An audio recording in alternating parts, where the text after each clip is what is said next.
Throughout the warm waters of the Atlantic, from Brazil to Bermuda, once every year, men in small boats search the shallows in quest of a special prize.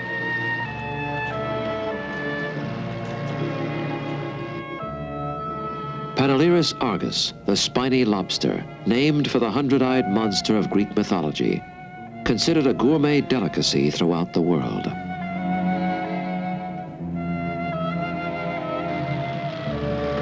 Normally, spiny lobsters are scattered over large areas and are not easily found, but it was recently discovered that once a year, in large numbers, they mysteriously assemble.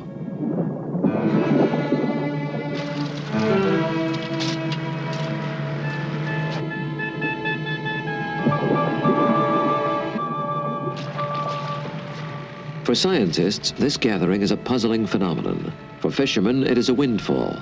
But for the lobsters, it is a tragedy.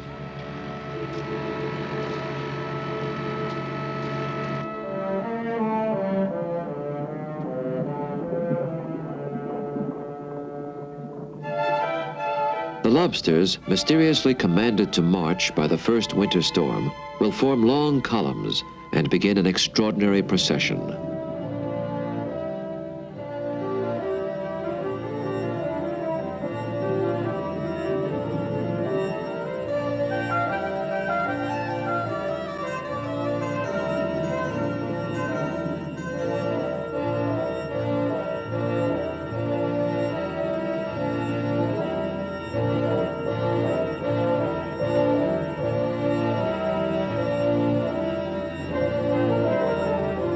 Drawn by the riddle of their strange behavior, Captain Cousteau and the Calypso divers will follow the spiny lobsters on an incredible journey across the ocean floor.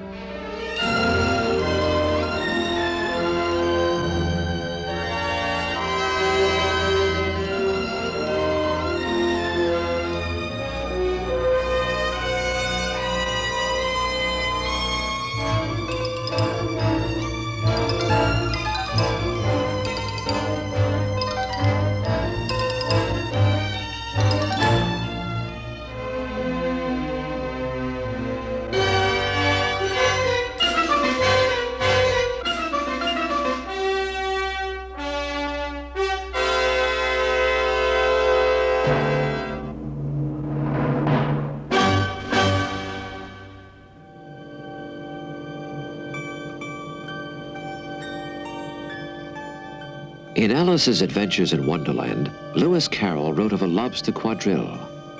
Will you come and join the dance? Will you, won't you? Will you, won't you? Will you join the dance? Yet neither he nor Alice nor anyone had ever seen the incredible lobster march.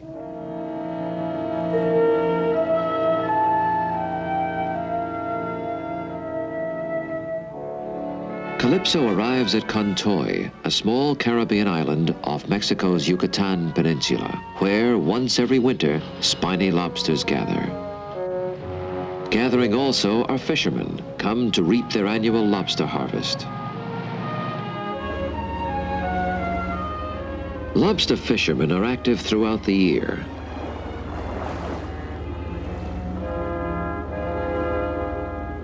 Local divers, followed by a Calypso team, seek out resident lobsters scattered in the Yucatan Channel.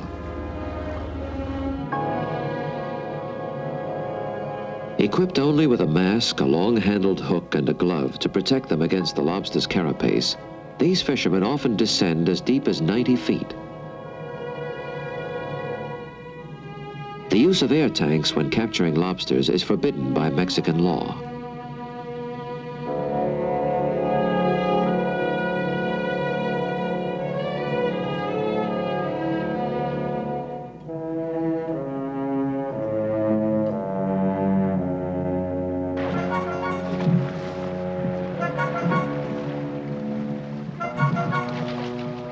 The hunters' raids into the lobsters' homes cause panic.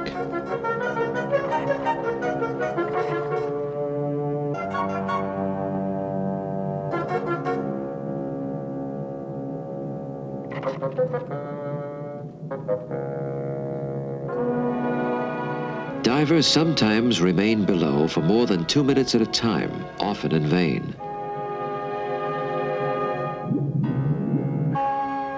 After repeated dives, an exhausting day's work may yield as few as 5 or 6 lobsters.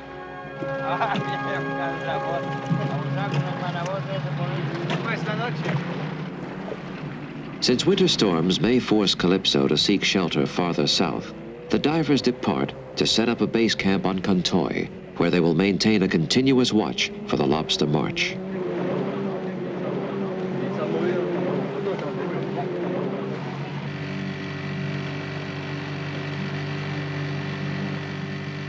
The island is small, about 4 miles long. The Mexican government has declared Cousteau a wildlife sanctuary. Its lush vegetation provides a variety of seabirds with breeding and nesting sites. During lobster season, it is used by fishermen when they prepare their catch for the marketplace.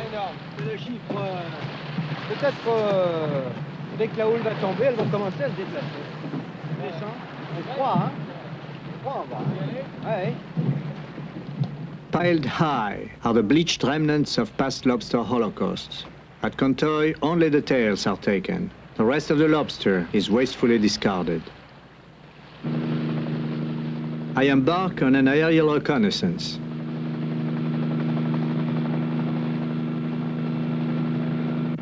Once the migration begins, the lobsters march, single file, past the northern tip of the island and on toward deeper water. Prior to the march, they will assemble in small groups all along Yucatan's northern shores. The lagoons and mangrove swamps of Cousteau are habitats for a wide variety of marine creatures not found in open waters. While they wait for the lobster migration to begin, the divers have an opportunity to examine these warm, murky lagoons.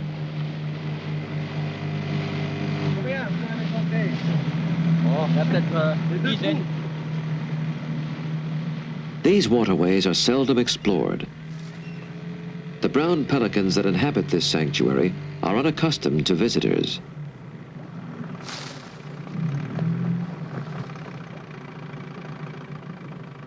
At the edge of the lagoon, an area heavy with underwater growth is chosen for the first dive.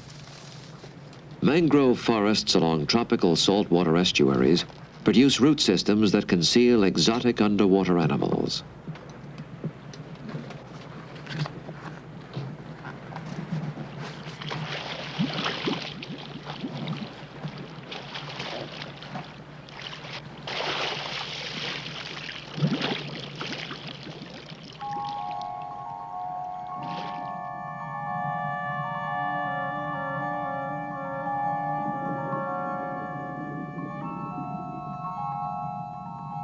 The dusty scenery is an entanglement of rotting roots and gelatinous growth, decaying algae that disintegrate at touch.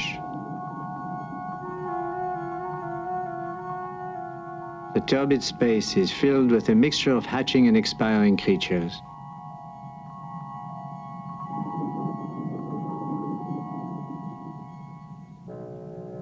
Cassiopeia, a sort of jellyfish. Lying upside down in their feeding position, they litter the floor of the lagoon.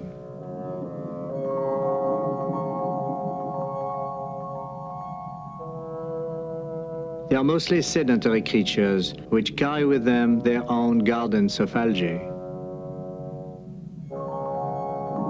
They expose their undersides to the light. Photosynthesis will ensure their garden's growth.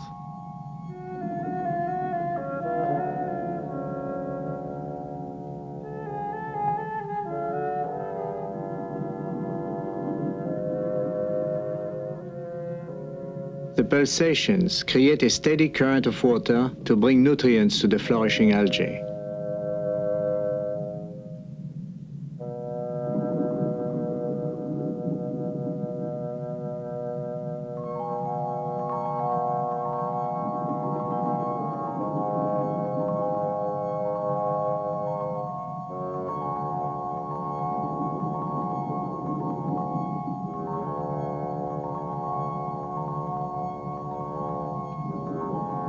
The Cassiopeia settles back to the bottom, still in its feeding position.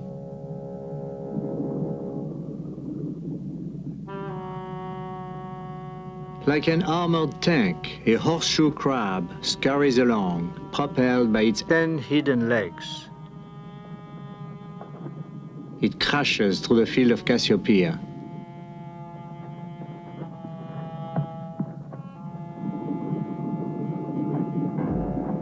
Apparently, its widely placed eyes are useless in avoiding obstacles directly in its path. Horseshoe crabs are not true crabs at all. Although they are arthropods, they are not crustaceans and are closely related to scorpions and spiders. They have existed essentially unchanged for more than 300 million years. We observe a male and a female in close association.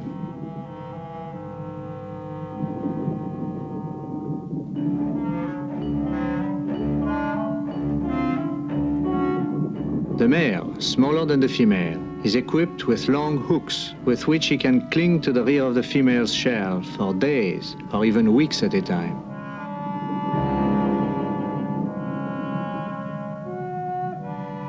The male's hold is surprisingly tenacious. Ultimately, the female will pull this free rider onto the beach, where she will deposit her eggs. He will then fertilize them, and finally, disengage himself. It is an arrangement that has sustained the species for millennia. Aboard Calypso, daily dives are made to detect signs of the lobster gathering. It was discovered in recent years that all along the coast of the Yucatan Peninsula, spiny lobsters begin to group prior to the first northern storm of winter, and immediately afterwards begin their mysterious migratory march. Cousteau and the divers will search the bottom of the Yucatan Channel, a vast plain dotted with rocks used as hiding places by the lobsters.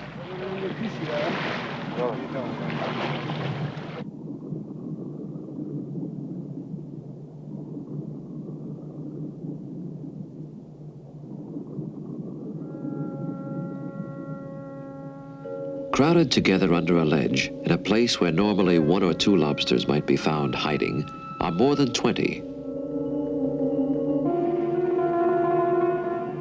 They have moved in during the night and adopted this protected space. And here they will likely remain until they all somehow sense it is time to march.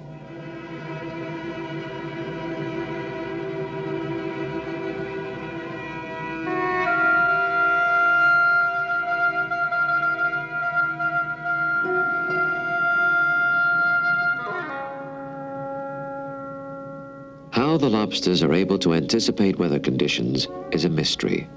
But every year when they arrive and huddle tightly together in their sanctuaries, one may expect a storm.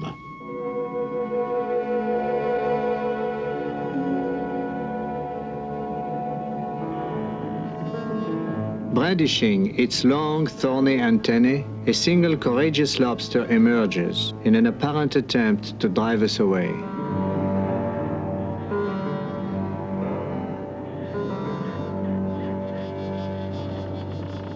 The spiny lobster is, in fact, a crayfish and has no claws with which to discourage predators.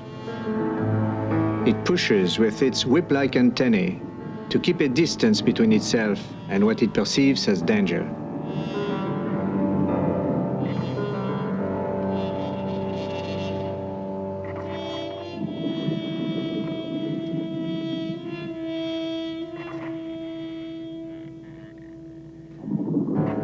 Its muscular tail uncoils quickly to give the lobster sudden, short bursts of speed.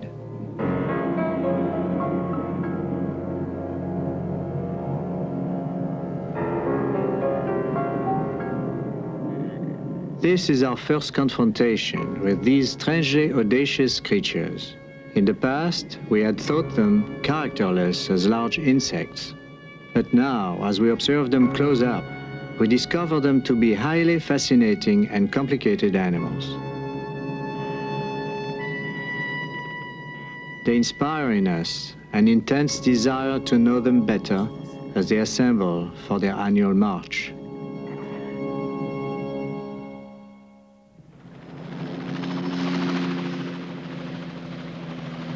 As Cousteau waits for the march of the spiny lobsters to begin, the expedition at Isla Contoy is joined by William Hernkind of Florida State University.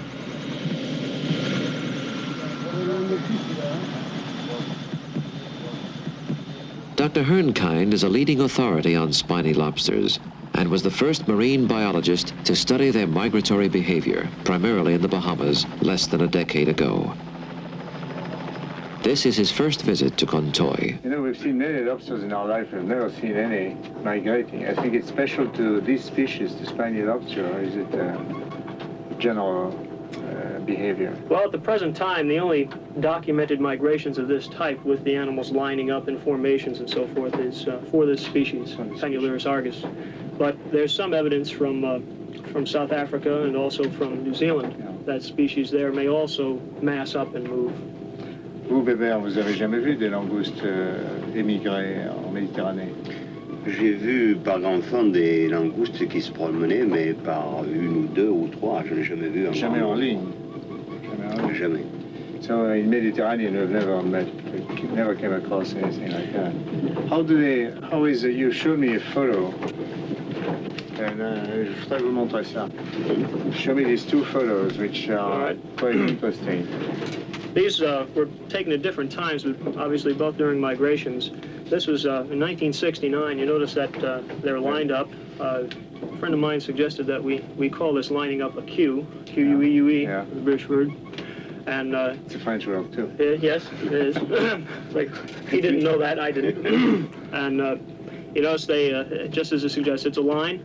Each individual is in contact with the animal ahead, and they maintain physical contact with the antennual and with the anterior walking legs, so that they maintain their integrity all the time while they're walking in the queue, and at night, when it's very dark, they have no need of seeing one another once they have formed the queue. Now, this migration starts at a given moment in the year where the lobsters are not bearing eggs. Right, the main spawning season for them is in the spring. So that's beyond April, that, right. yeah. So this is at the tail end, the absolute tail end of the breeding season. And we have never found amongst migrants, we've never found any with eggs on them. I'm not sure that they don't migrate without the storm, though we see in our area that in about mid-October, before there's been any heavy weather to speak of, there are very strong signs of movements. Areas which had no lobsters, that were just open sand areas with a few rock ledges with a few dozen animals, all of a sudden are packed with hundreds. And they've moved in at night, and they will move the next night. And this is all before any storm has taken place.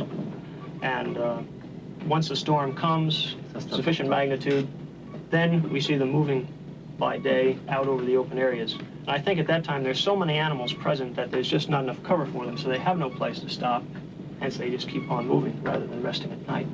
And if we see signs of that, it would suggest that a similar kind of phenomenon is occurring here. It may not. They may just all move only when there's a very severe storm which stirs up the bottom or has some physical effect on them. Now the fishermen begin to place nets across the channel to be ready for the migration when it occurs. The nets now are heavy mostly with seaweed and debris. The lobster catch is still sparse.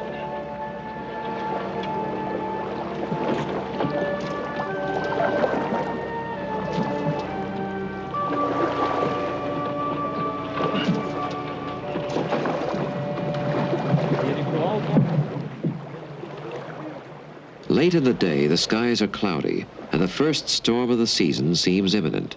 When Albert Falco, Bernard Delamotte, his younger brother Patrick, and cameraman Michel Deloire depart from the base camp at Contoy. Dr. Hernkind had warned that the lobsters could possibly begin to migrate before the storm.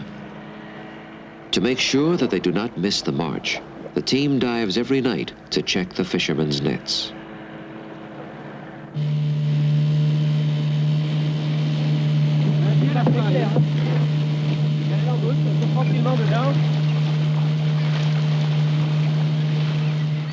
After feeding all day in open water, the winged residents of the Cousteau sanctuary are returning to their nesting sites.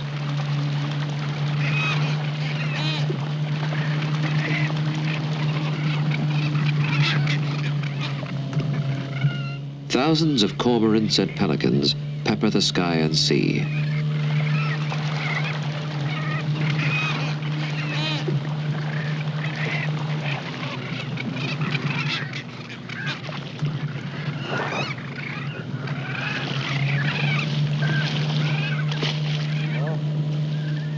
A fisherman's net, hidden beneath the water's surface, has become a hazard for birds feeding in these waters.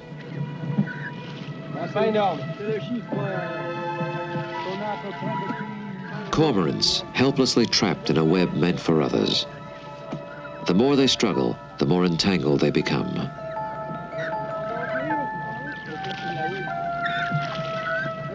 The divers will do what they can to liberate those that are still able to fly.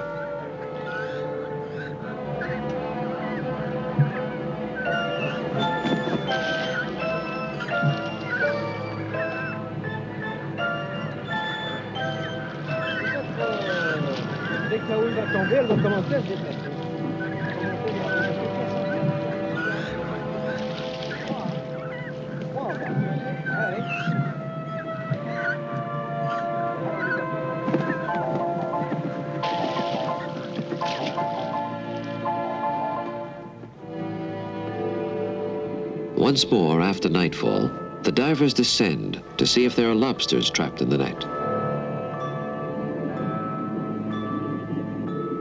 Rather than lobsters at the bottom of the net, we find an army of crabs. Attracted by ensnared fish, the crabs themselves have become entangled. They rip and tear the net.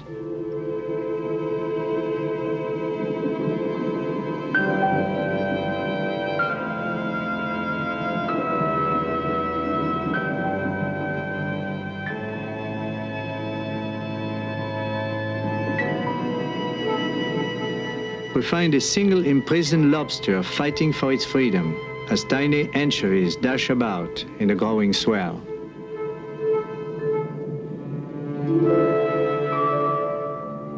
Strenuously, it works its way backwards toward the edge of the net. It is free.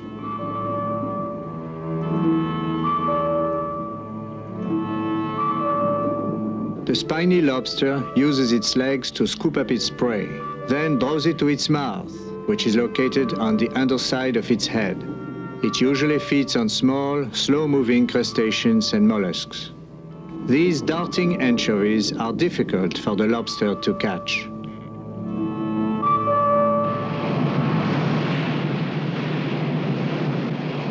At daybreak, a northern gale begins to build in force. The first December storm has begun.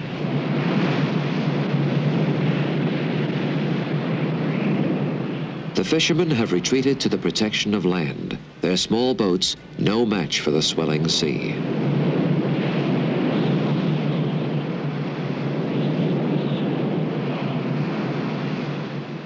Diving too must be halted. The men of the Calypso team on Cousteau are forced to seek shelter in their tents. They anxiously await the clearing that will allow them to observe the phenomenon of the lobster march.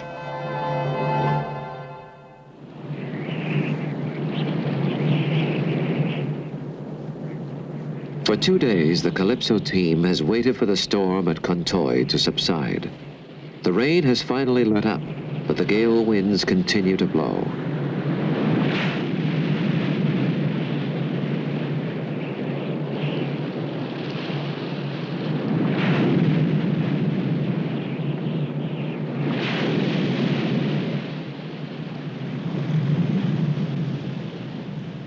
The divers are unwilling to wait any longer. Anxious to discover if the lobster march has begun, they head north from the protected waters of the cove out into the still turbulent sea.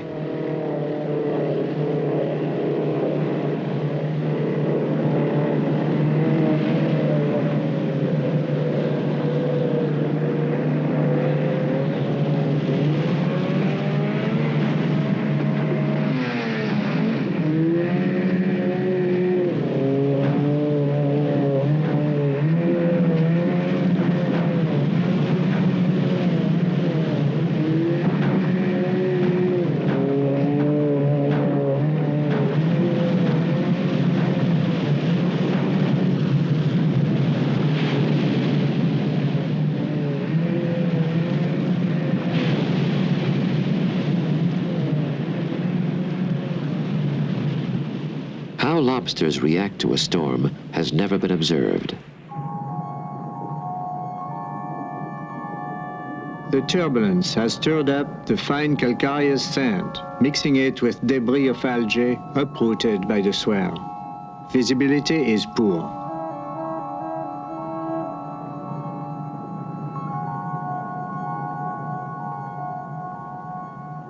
Then revealed is a large group of spiny lobsters huddled beneath a ledge.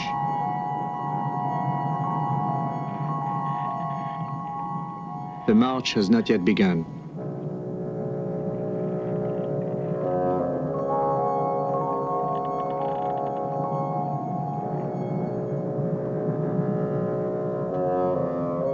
Some lobsters have moved out of their dens. They begin to walk across open terrain, but they are loosely organized, not yet lined up in a queue.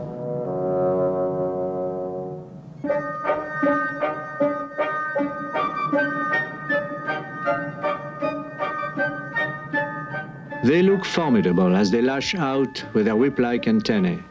But in fact, when they are exposed during the day, they are vulnerable to predators.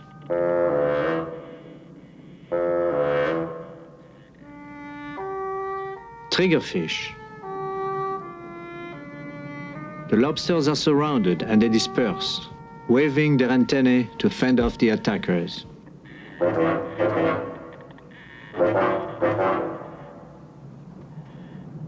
The nets of fishermen are not the only threat to spiny lobsters.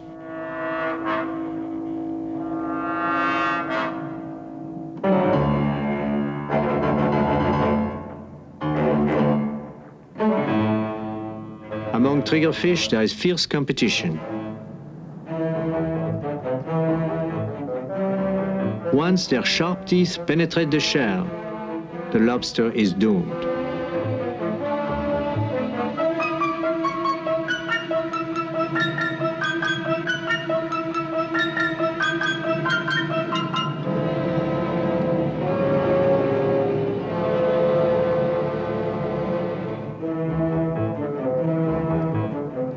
As the triggerfish devour the last of their prey, the sea seems calmer, the storm near its end. In the late afternoon, with the change in the weather, Cousteau and Dr. Hernkind arrive from Calypso to join the team at the base camp on Contoy Island.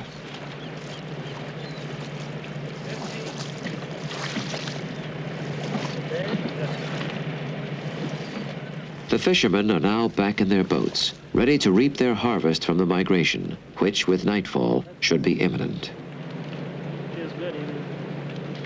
The storm has left, but its chill remains. The campfire will provide a comfortable setting for a discussion between the explorer and his consultant.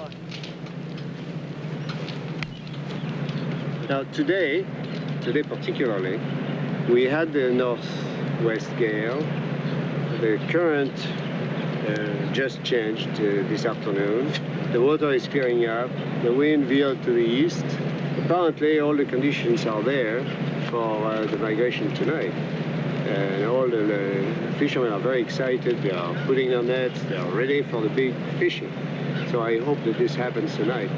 They say if it doesn't happen tonight, then we have to wait for another northwest wind. These lobstermen have done this for years, and I would, at this point in time, bet that they're correct. You're probably right. I would think we would be a little more patient than they are and wait an extra day, perhaps, if they don't show up tonight. I think I will organize a night watch underwater. I think it'd be worthwhile because teams diving one after another to make sure that the lobsters don't escape our vigil. The night patrol is underway.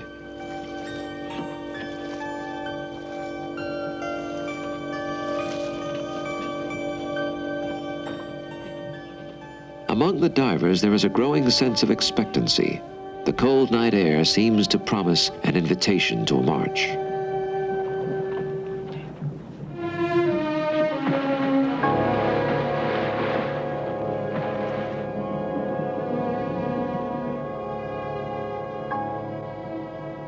The lobsters we find are no longer crowded together, hidden inside their lairs.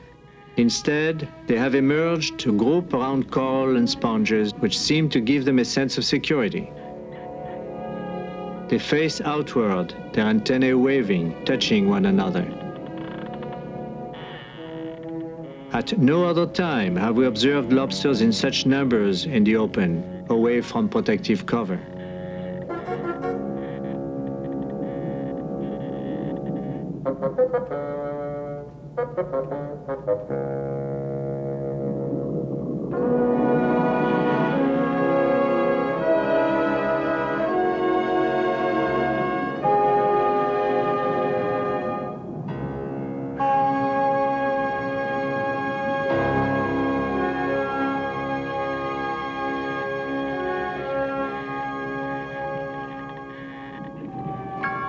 Then a small group begins to move out, as if in response to a mysterious signal.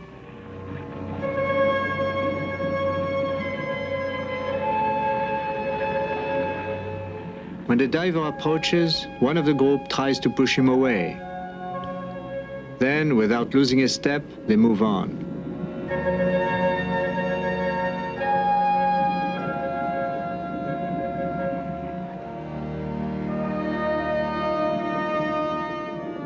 Now, our first view of the queuing formation.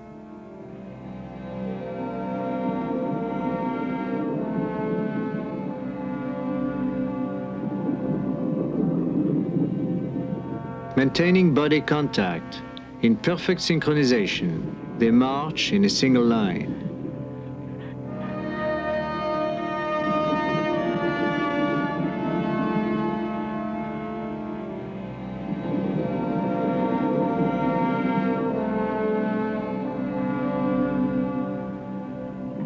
They are among the vanguard, to be followed by thousands more.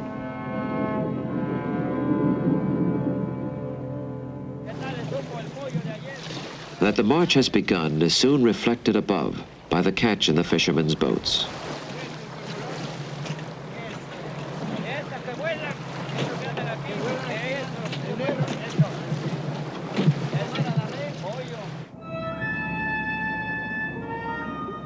The lobster columns rapidly become longer and longer as small groups are stimulated to combine with others. Platoons of marching lobsters soon grow into armies, traveling at a speed of more than half a mile an hour.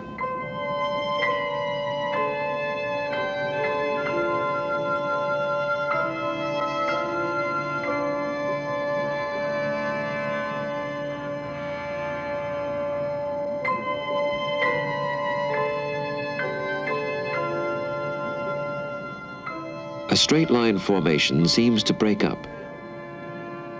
Disturbed by the proximity of the diver and his lights, the lobsters scramble.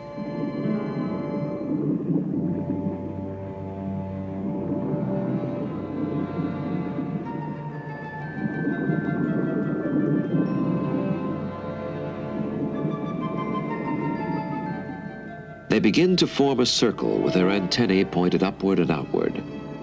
It is a defensive maneuver, a response to threat reminiscent of a wagon train resisting attack in the Old West.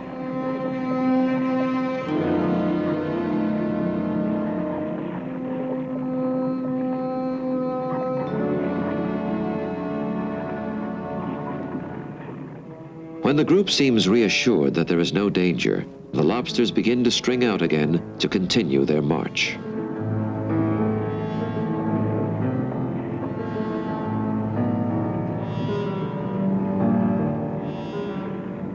This organized migration is unique among bottom-dwelling crustaceans, and its destination remains subject to speculation. Tagging the lobsters has provided no clue. They molt several times a year and shed their tagged shells. Day and night in the waters off Cousteau, Cousteau and the Calypso team will follow and try to fathom this strange trek of the spiny lobsters.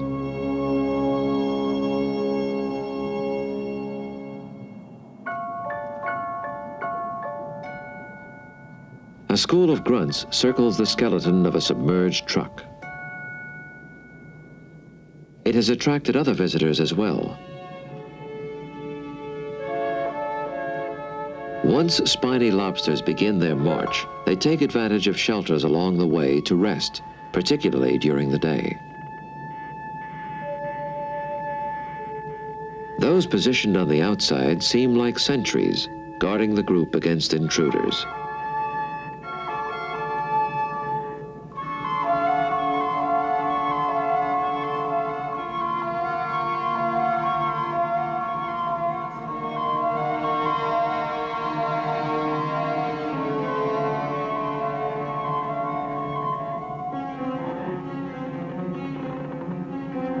The lobsters react to the Calypso intruders.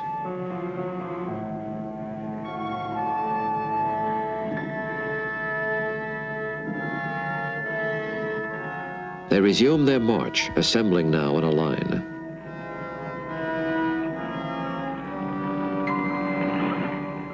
They maintain physical contact with their front legs and their sensors, the slender Y-shaped antennules located between their antennae.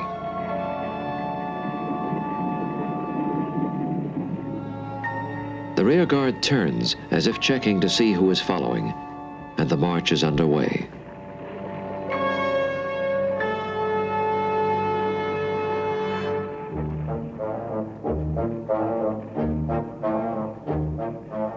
In single file, they travel in lines varying from 3 or 4 to nearly 200 lobsters.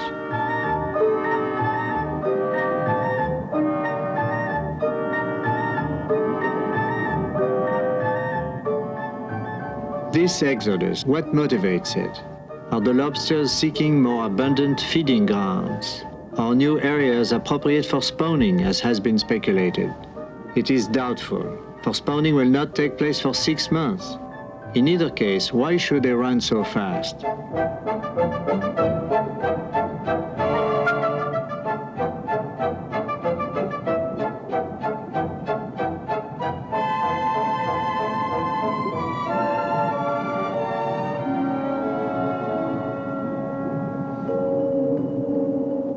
The leader is the trailblazer.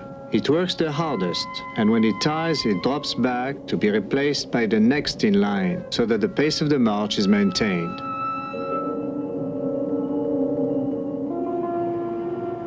Like creatures from another time and place, they gallop across the sand, racing over a range known to be at least 50 miles and probably much more.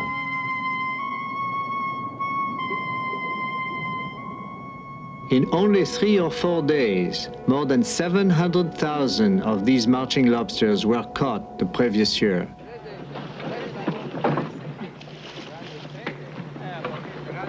These fishermen's nets are heavy now.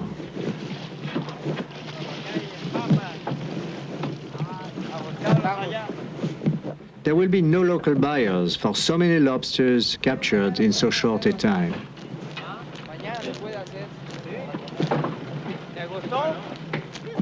The tails only, deep frozen, will be sent to distant marketplaces. The rest is wastefully discarded, an economic paradox. Lobsters that escape the nets continue their march. Like living chains, they snake their way across the bottom of the sea.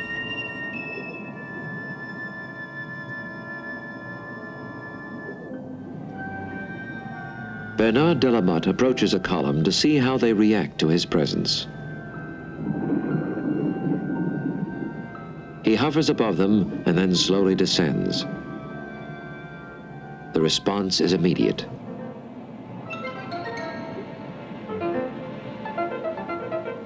Sheaves of antennae insist he keep his distance.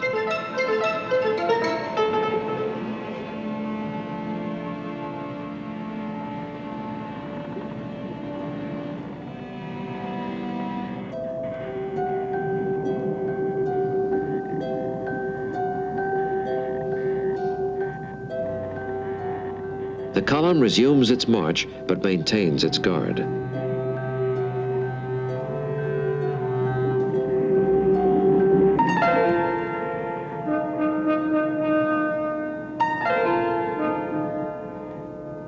They maneuver past the diver like a line of infantrymen, bayonets drawn.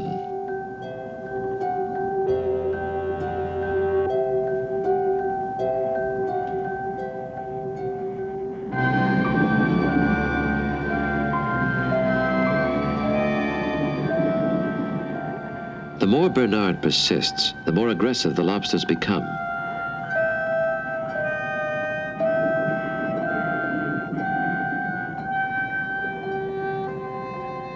He cannot impede the march, which is propelled by an irresistible force.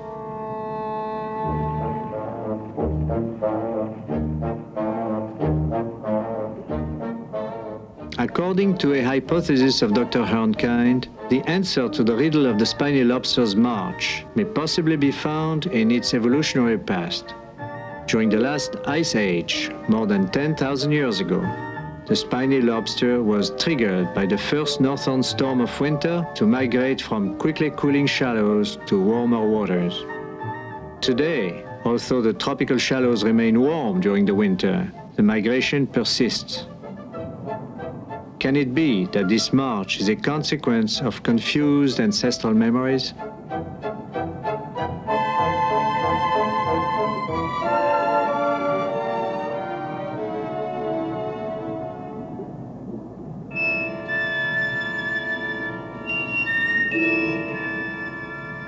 A dropout fallen behind is looked after by the rear guard.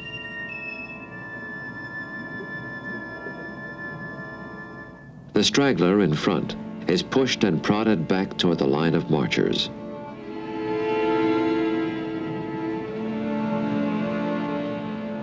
Good eyesight and the ability to receive directional information from the movement of waves and currents help guide migrating lobsters on their way.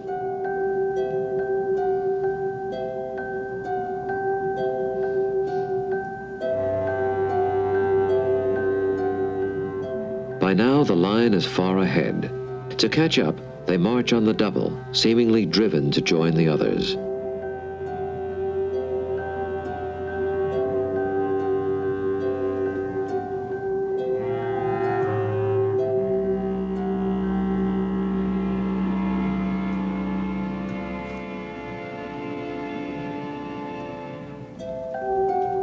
The distance between the line and the trailing twosome is narrowing now.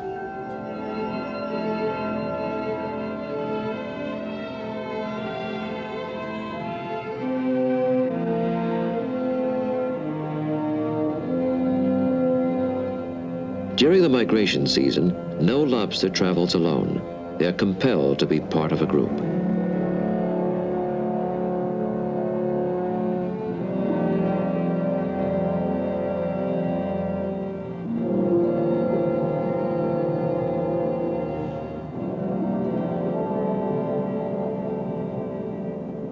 One of the most organized migrations in all the sea is that of the spiny lobster. The leader can be male or female, old or young. Apparently, it is the most active, the most eager migrator that the others automatically follow.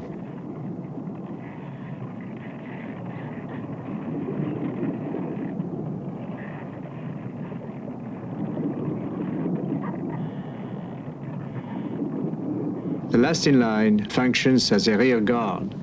It drops off to confront Bernard.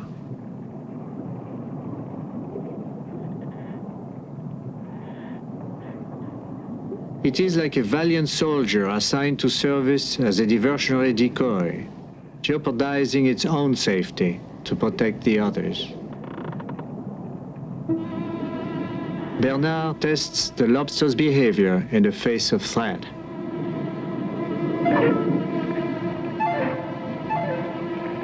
It backs off, but with snaps of its tail displays aggression. Amazingly, it stands its ground, using its tail to raise a cloud of dust in a futile attempt to ward off the threat.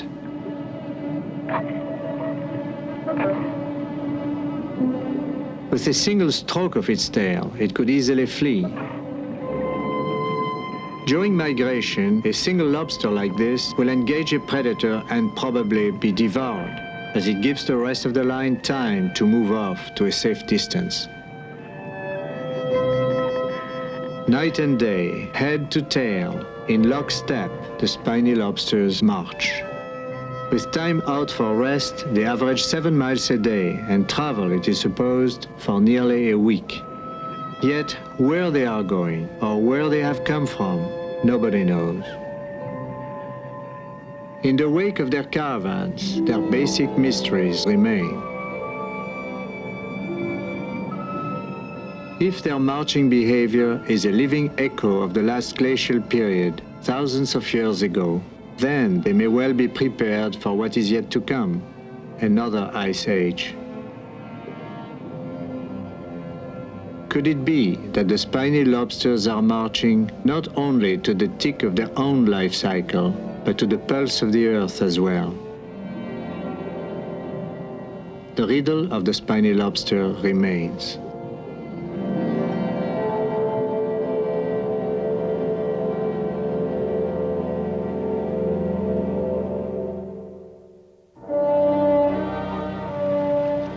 At Cousteau, the lobster parade has passed.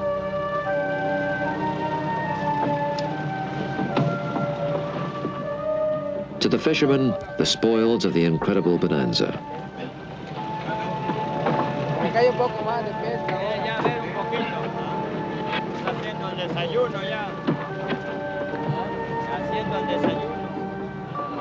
Discarded lobster heads remain as brittle monuments to man's wastefulness. Impressive evidence of the heavy fishing toll. The fact that all these fishermen here, 32 boats with their little boats, are picking up all the lobsters they can during that migration, do you think it is of the nature of endangering the species? Well, the lobsters are so easy to catch at this time, here and every place else that it's fished, that if it's a very important part of the life history of the animal, it probably is, this kind of exploitation could seriously endanger the species. There's no way of telling here or anywhere else that I know of whether it is or not yet. Because, I don't know, I have an impression that they are catching only a very small part of the migration. But if the lobsters have started to migrate during the stormy period when they do not fish, then it's quite likely that a large portion of the lobsters actually escapes. And furthermore, who knows, they may be migrating to the outside of the island here and elsewhere as well, that the fishermen are not able to fish because it's too deep, too many rocks, there's too much surf. The mass slaughter of the lobsters during their migration is a fairly recent activity. The numbers caught have not yet grown smaller, but the size of each individual has decreased. In spite of the yearly havoc, let us hope that for ages to come, lobsters will feed and spawn in the shallows, and then, beckoned by the first call of each winter, gather and engage in the ritual of their incredible march.